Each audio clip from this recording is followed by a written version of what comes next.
Alright, guys. Hey, it's Comic Boom here. We are live. I just thought I'm bored. I'm feeling a little bit under the weather this weekend. The noise in the background will be my daughter, Audrey, who insists to be louder than I am. She gets a little upset when I talk too loud. So this might be a very short live stream. But in any event, I just wanted to go through some of the comic books this week. I'm really, Audrey.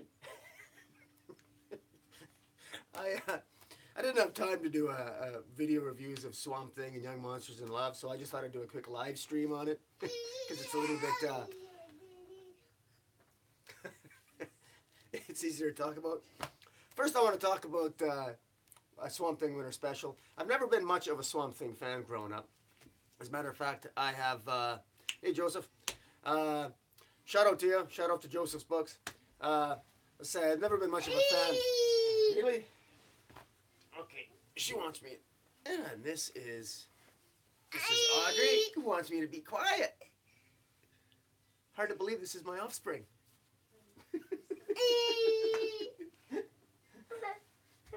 Thank God the mother's here. Good grief.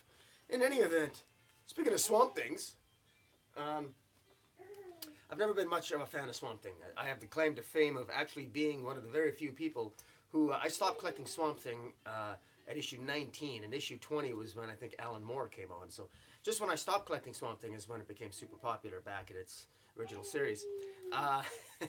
Yes, the real star of the show is definitely my daughter, not me. In any event, what threw me off with Swamp Thing here is that this is a beautiful story by Tom King, Jason Fabok. We got to see Jason Fabok's art again. We don't see a lot of Jason Fabok's art.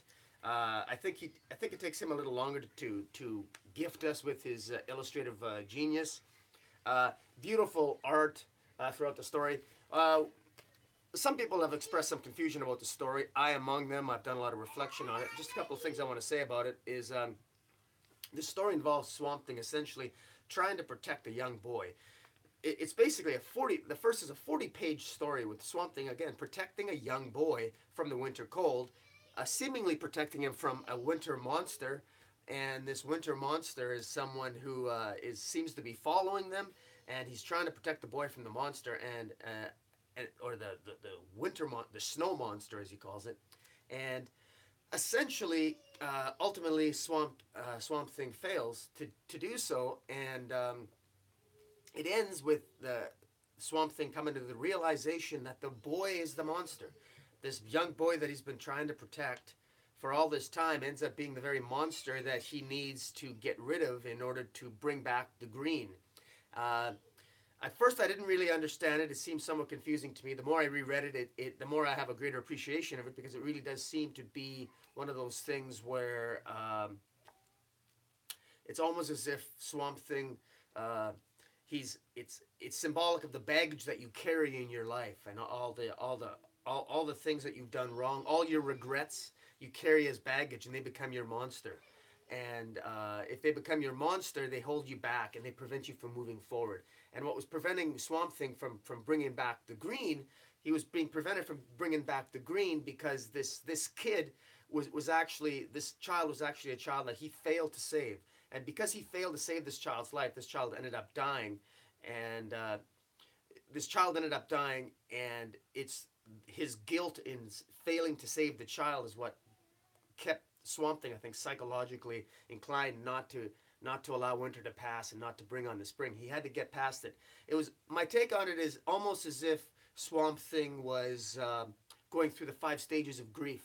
It's that Elizabeth Kubler-Ross model of the 5 stages of grief. You got to first, you're in denial, and it was first, and the clues are throughout the story that it seems like Swamp Thing's in denial first, and then he's bargaining, he's talking with the boy, but he's forgetting certain things, and he wants to really try to I didn't see this comic last Wednesday, man. Did I miss something awesome? Sounds awesome. Yeah, it's pretty good, but it's like I say, it's an acquired taste. I think it's deep, and it's a little quirky and weird as Swamp Thing stories usually are. But again, with the boy ultimately being revealed at the end that he had to let the boy die, And it was almost like a psychological tale. He let the boy die, and then with the boy dying, finally spring could come. And the boy represented his guilt, and he had to accept. When you go through the stages of grief, you got to hit acceptance before you move on over the death of someone. And only when you come to accept your place can you move on. It's the cycle of life, so to speak. And the seasons of change being the fall, winter, and then finally the spring when the green comes back at the end. Very beautiful story. I have to be honest, the Len Wein tribute at the back was beautiful for Len Wein. I was less impressed with the story. That's because I've never really been impressed with Swamp Thing past stories, and I'm more impressed with Len Wein's contribution, which is Wolverine, than I am with Swamp Thing. But it's definitely a good story. I suggest picking it up. One that is even better is Young Monsters in Love. This is one where, honestly, there are so many stories in here by characters that probably most people don't know about. Even the cover alone, with Swamp Thing, Frankenstein catching Swamp Thing necking with his bride, the bride of Frankenstein there. It's really something. Speak in the Guardian of the Green. I'm not speaking it down. I like Swamp Thing. It's just, he's an acquired taste. But here, this scene actually never takes place in the comic book, but don't be dismayed. See, I happen to know a little bit about Swamp Thing. I actually collected lots of creature commandos for DC, and I collect Agents of Shade throughout the New 52 run. And Frankenstein was actually one of the better runs. In fact, other than maybe Batman, most of the New 52 is terrible, but the good stuff in the New 52 is actually the more obscure tales, like comic books like I, Vampire, Agents of Shade, Demon Knights. A lot of those off the beat comic books were really hidden gems. Frankenstein here he's a poet. His story involves basically telling us he's reading a love poem to the bride of Frankenstein, but she's a complete bitch. She's a complete bitch, his bride. She's a total bitch. It's a typical scenario for, it's the nice guy always being attracted to the bitch, and he's always being ignored, he's always being put down, but he continues to be the nice guy, and he doesn't figure out that the woman doesn't want him. As a matter of fact, she's the bride of Frankenstein, and she's hitting on this chick at the end. So she decides to go full lesbian at the end. I don't know. Now that's a monster. Unless she's gonna let Frankenstein in on some action, that's a pretty monstrous thing to do to a guy, I think. Anyways, but that was the first story. There's a great Deadman tale here with Deadman takes about bullying. Deadman takes over a young kid. Deadman enters the body of a young child and then takes over the body of the young child to prevent the child from being hit by a car. And then he basically discovers while he's in the body of the child that this young boy is actually being the victim of bullying at school, and so he deals with that, and how he deals with that is quite interesting and makes for a great story. There's another story in here which involves Monsieur Allah and the Brain. It's a little off the beaten path. Not bad. Different. Involves Maggie Sawyer. I, Vampire, another I, Vampire story, which is really good. Anyways, it was just a really nice comic book. Deadman for the win, yeah. A couple other things this week. My disappointment in Mother Panic and Batman. I started to collect this. I started to collect this with the initial. It was Justice League and Doom Patrol. This is part 2 of the Milk Wars. I think I'm officially out as of this issue. It's a little bit too obscure for me.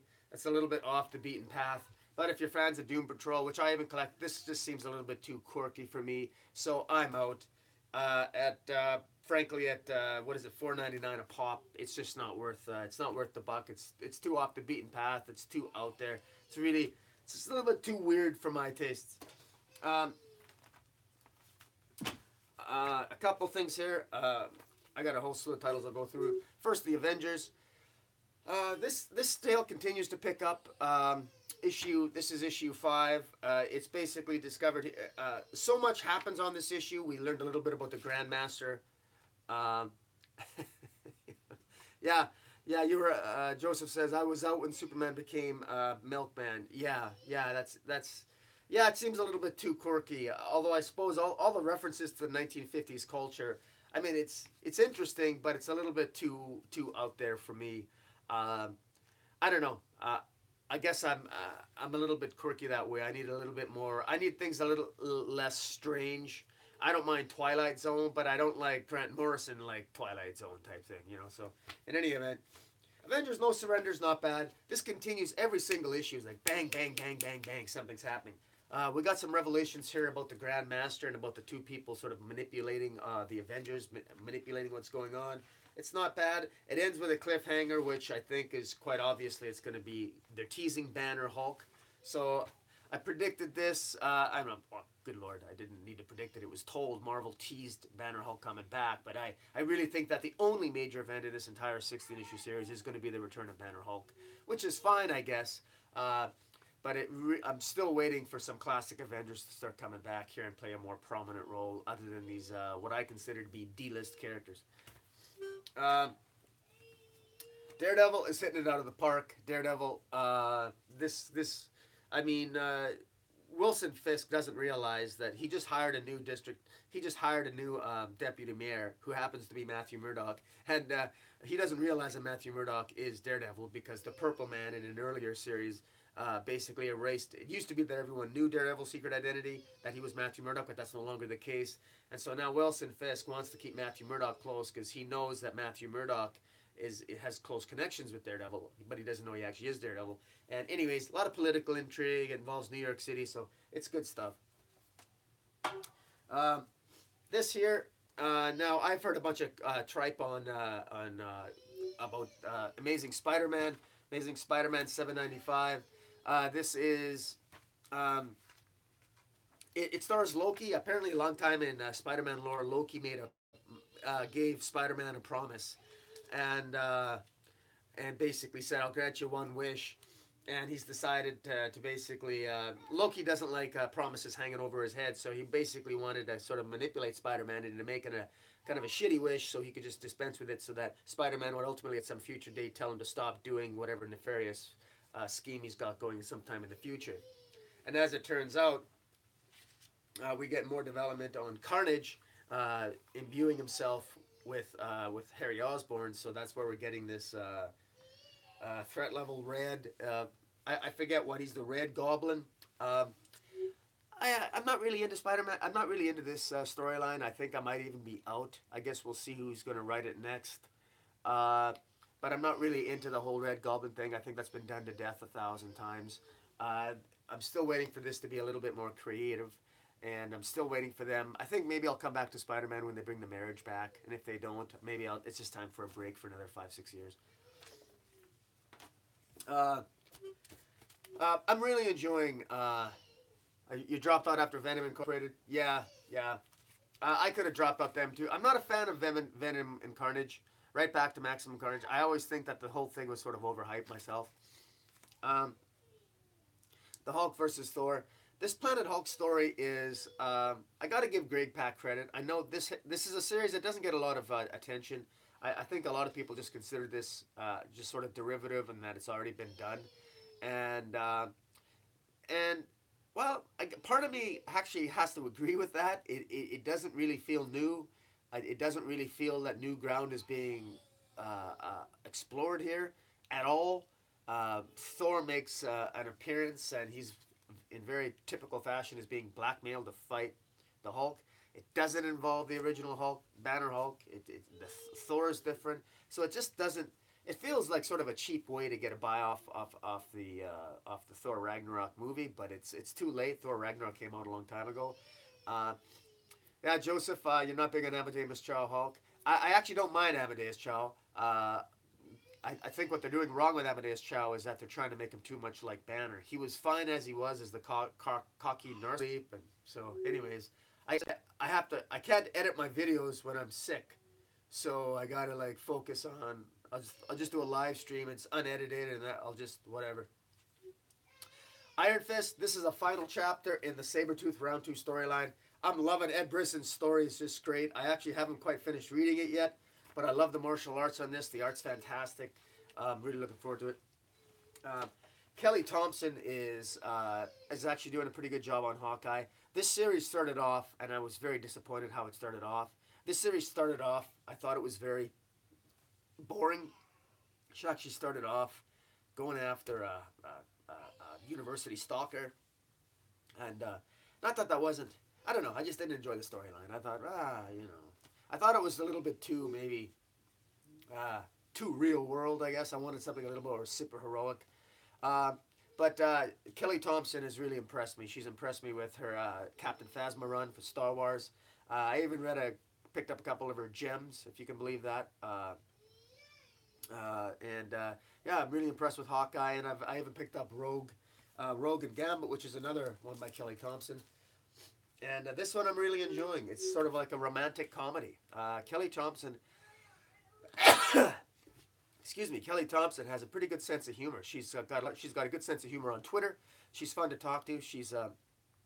Sorry, I haven't talked to her, but she's fun to watch her tweets. I find that she's got a good sense of humor and a good rapport with people on Twitter. So I actually enjoy following her on Twitter. And it's a pretty good story here, too. Sorry, guys, I gotta do this.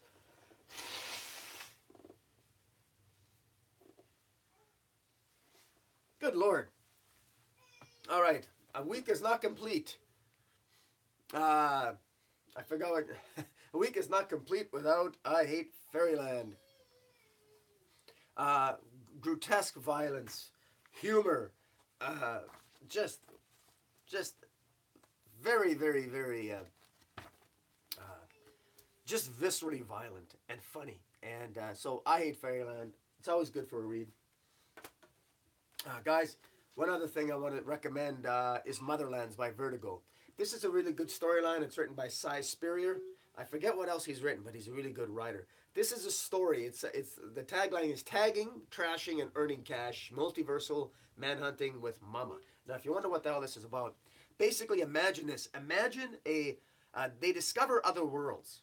It's in the future, and they finally discover life on other planets, but it's actually not life on other planets. What they actually discover is parallel universes. So there isn't any life on other planets. What there is that there's alternate Earths. And so you actually you can actually explore other parallel lives, so that you can explore your parallel life in different alternate Earths. And so what there is there's a slipstream between different Earths. And the lead character here is basically the offspring of a person who was sort of a bounty hunter, and who basically slipstreamed all across the multiverse through different strings, as they call them, string 1, string 2, string to infinity, and to try to capture bad guys. And ultimately, this particular lead character, whose name is Tumbak, she has to basically try to find her father, and who is, I believe, sort of a bad guy, or for some reason he was believed to be dead, but he's been found. And so this ends on a cliffhanger. It's really good. The art's pretty good. It's definitely not for the faint at heart, but I'd recommend picking it up. In fact, I would expect this to almost be like an Image comic, or even potentially a Young Animal. So I'm surprised Vertigo's doing this, but I'm glad. I like Vertigo. Just a quick aside, yeah, it is good. As a quick aside, I've got a lot of DC and Marvel comics that I never bothered to do the digital for. The digital codes and all the comics. It took me about, I think it was 5 or 6 hours. I went through all my comics and I typed in the digital codes, and I have them all online. And good Lord, is this Aquaman Underworld, drawn by by Abnett, written by Danny Abnett, and Sejic is the artist. Absolutely fantastic story. It's like 6-7 issues long. Underworld. It's really good. Really good. I'm surprised more people aren't talking about it. If I'd have known it was this good, I don't know if it was on my top 35 2017 or not, but it probably should have been if it wasn't. Because I'd only read part of it. In any event, Wicked and the Divine. This is one where, quite frankly, I'm behind in my reading on this. I'm so behind. I don't even know. I don't even know what's happening on it anymore. Green Lanterns, I'm behind on that. Superman is well, Bendis. Uh, Bendis wasn't good until Zack Snyder. Zack Snyder did, yeah. Zack Snyder did a decent job on Aquaman. Um, I actually think it got really good. I think it's better now than it's ever been. I wasn't a huge Jeff Johns fan myself when he did Aquaman. Snyder wasn't bad. Snyder even did Swamp Thing for a while, and actually he created the concept I think of the green and the red for Swamp Thing. Snyder, I think that was Snyder. Anyways, so yeah, yeah, lots of good stuff there. This is an interesting issue of Superman. Superman, he takes his son Jonathan to the place where uh, it's the anniversary of Krypton's explosion, and he has a holograph projection showing the destruction of Krypton, and Superman wants to the show his son what the explosion looked like as a way of paying tribute to their lost legacy on Krypton. And then they get a distress call, and Superman reveals that he's got sensors in the universe that reflect back on Earth to let him know if other planets are about to be destroyed like Krypton, and if so, he flies to those planets to try to save the inhabitants of the planet, to prevent other planets from having the same fate as Krypton. And he ends up taking his son Jonathan with him to one of the planets that sends, strangely enough, a distress call on the very same day on the anniversary of Krypton's death. And it's actually not bad. A little bit cliche, a little bit by the numbers, but not bad. Harley Quinn, if Harley Quinn's great to get just for Frank Cho's covers, and I'll leave it at that. I always get both covers of Harley Quinn. I've got actually a fairly extensive Harley Quinn collection. And I acquired it, I started collecting animated comic books, like a Batman animated early on, and I just stuck with it and stuck with it and stuck with it. And I actually bought animated comic books. I've got a 3-year-old daughter, Audrey, but I started collecting comic books animated comic books about 20 years ago, 25 years ago, thinking that I was going to be a father at that time or at some point. Long story. You don't need my life story. Suffice to say, it never happened until very recently. I'm an older father, and so I always bought these animated comic books, not for me. Matter of fact, I didn't read most of them. And then all of a sudden, holy Lord, all these animated comic books that I have that I kept in good shape, they're actually got a decent value to them, especially the early Batman animated, and I got 2 first appearances of Harley Quinn, purely by accident. I mean, that was total fluke. I mean, I didn't expect that, but you never know. So I know they always say collect what you love and just focus on that, and I believe that. But every now and then, I collect stuff that for others that also grows in value. In any event, this here I'm dropping the Snagglepuss. I really wanted to stick with it. I'm a big Mark Russell fan. I loved his Prez. He did a series called Prez. I also loved his take on the Flintstones, but I can't get into this. I think it's because I hate cats. I'm not a cat lover. I hate fucking cats. Pardon my language. I just don't like cats, and every time I look at this, I'm disgusted. And then there's even a scene in here where, like, even on the cover, like, he's kissing the cat. Ugh. It's like, ooh. Can't stand that. Anyways, I think that's terrible. Wow, Batman White Knight. I think this I don't know if this was this week or maybe it was 2 weeks ago. Boy, this series is heating up. This series is really getting good. Wow. Neo Joker, who's this other character, and then Harley Quinn. Harley Quinn is glad that Joker is trying to go on the straight and narrow, and the Jack Napier now and Harley Quinn are sort of like, he's the good Joe. He's his alter ego of Jack Napier. He's the good guy, and he's the good side of the Joker, and he's trying to make Gotham a safe place by using Batman as the scapegoat. And Neo Joker, she's sort of like the anti-Harley Quinn. She will have none of it. She doesn't believe it for a second. And frankly, neither does Batman. Batman thinks that Jack Napier is just lying, that he's manipulating all the people of Gotham, that he's a crooked politician, and at some point the real Joker, his true colors are going to shine through. This is just, there are so many things. There's even it was even revealed, which I thought was really cool. It was even revealed that Bruce Wayne actually had $1 billion. He actually had a rebuilding fund for Gotham. so that every time Batman damaged a part of Gotham in his fight against criminals, they would have this $1 billion funds that they could dip into to rebuild Gotham, because it's constantly being destroyed by all these superhero battles, because Batman's fighting all the different villains. And they discover that, and now the police are setting up a side force, and they're hiring Robin and Batgirl to be members of the police, and meanwhile Batman's on the outside. Anyways, just a great series, guys. If anyone isn't getting Batman White Knight by Sean Murphy, God, you're missing out. Pick it up. And I always want to get the Harley Quinn covers, and I finally got one. It seems like the last few I missed I always get the other cover than the Harley Quinn. I find it frustrating. Another one I really like, and I complimented Jimmy Palmiotti on Twitter, was the Jetsons. All right, Nerd Scum. I see you later. Thanks for tuning in. Catch you later. I like the Jetsons. This is just the premise of the Jetsons here. This is an adult take, and this is the alternate variant cover. This is an adult take on the Jetsons, and it's not like the cartoon at all.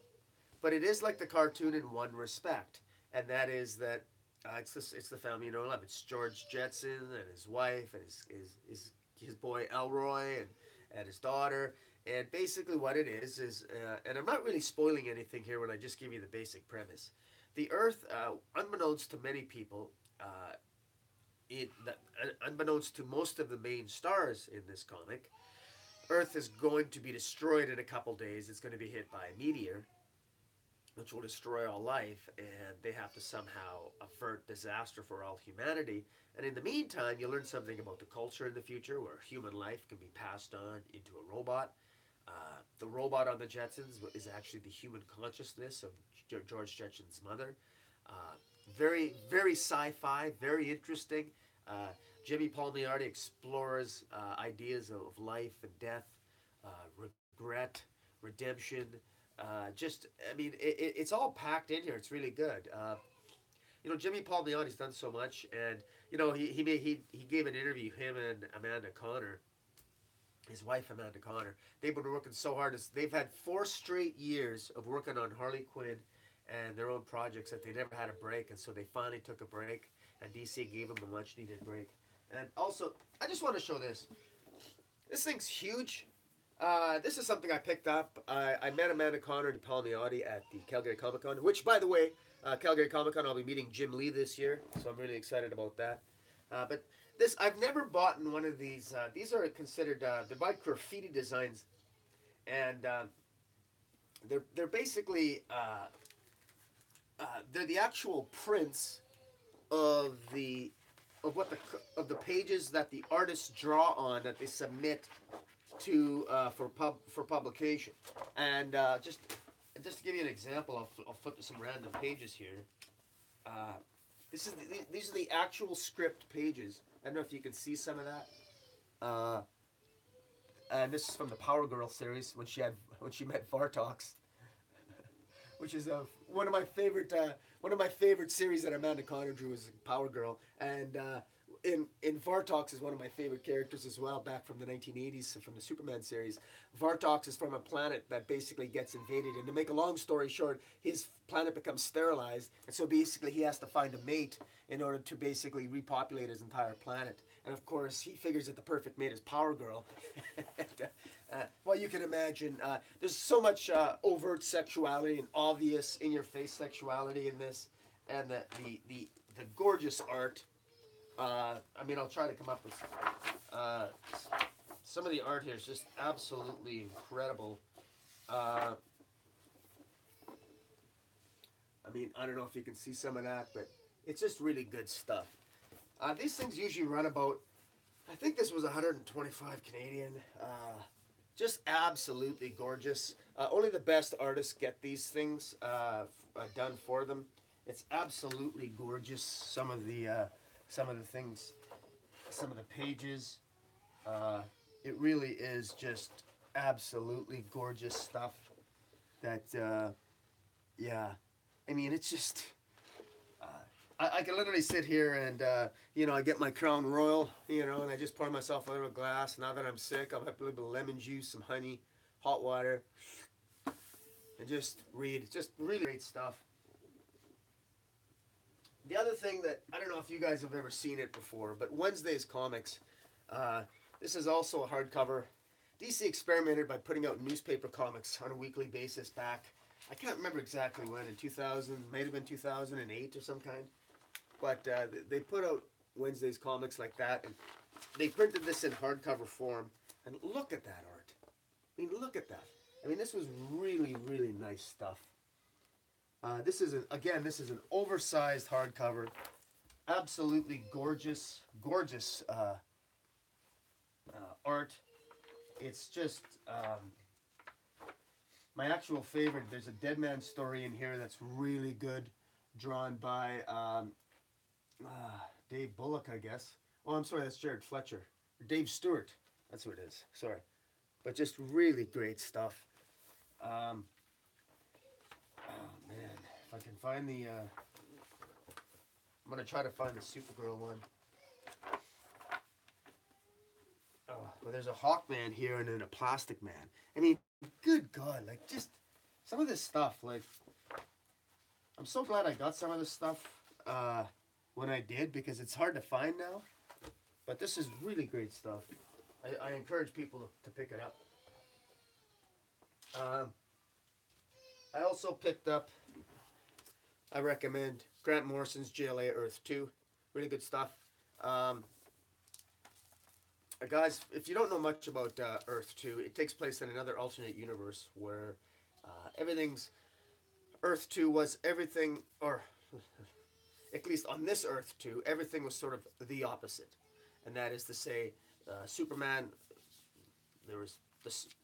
Superman was Ultraman and he was bad, and then there was Superwoman and there was Owlman, and they're all bad. They're like the bad version of the Justice League, and everyone on the planet is bad. It's the inverse. Everything is inverted on the world. So what we consider good here, they consider bad, and vice versa. And good Lord, the art in this is considered a classic for a reason. Definitely not for the faint of heart too, because it's just quality storytelling when Morrison was really on his game.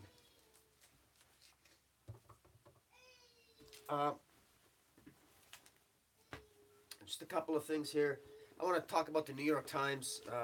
The New York Times has had some controversy because they've about a year and a half ago, I think, they stopped putting comic books on their best-selling list, and it's always bothered me that they stopped reviewing graphic novels. The New York Times. And what bothers me about that is over the last year, particularly since Donald Trump got elected, and I'm not talking politics here, but I happen to subscribe to the New York Times. I subscribe to the New York Times. I subscribe to another. I try to, expose myself to different political viewpoints. But the New York Times, their subscription base has gone up substantially. They've got a lot more income. They've made a lot more money because of the politics in the United States. And yet at the same time, they took away their they stopped doing their bestseller list for comic books and graphic novels. And this is a mistake, and it's had an impact, I think, a negative impact, and they should bring it back. What's frustrating to me, and just a couple of things to note is Jordan Peterson, who's a Canadian, he's a professor at the University of Toronto, somebody who has a best-selling book here in Canada called The 12 Rules for Life. And they're good rules, they're great rules. It's just basically a self-help book.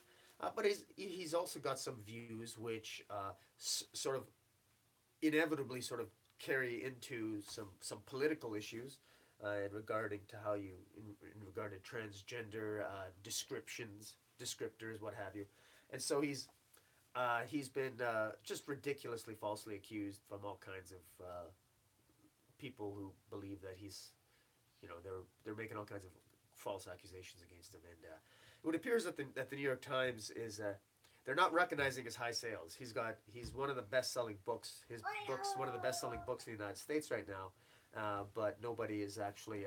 It's not on the New York Times best-selling list. Although he's on like 40 other top seller lists except the New York Times bestseller list for his book. And in any event, it sort of makes me wonder if the New York Times is playing that type of game how many games did they play when they had graphic novels on their best-selling list? I don't know, but it sort of makes me, you really see the politics of all this, and it's really unfortunate. The New York Times is making all this money. Why not focus more on the graphic novels? Bring back the ratings for comic books. Uh, in any event, guys, that's it. Thanks for listening to me vent. I'm sorry I got a little bit of a cold here. That's really all I got to say. I'm going to sign off now, and it's Saturday, February 10th, 2018, and life is good. I got a little bit of a cold, but I will see you later, and comic boop out.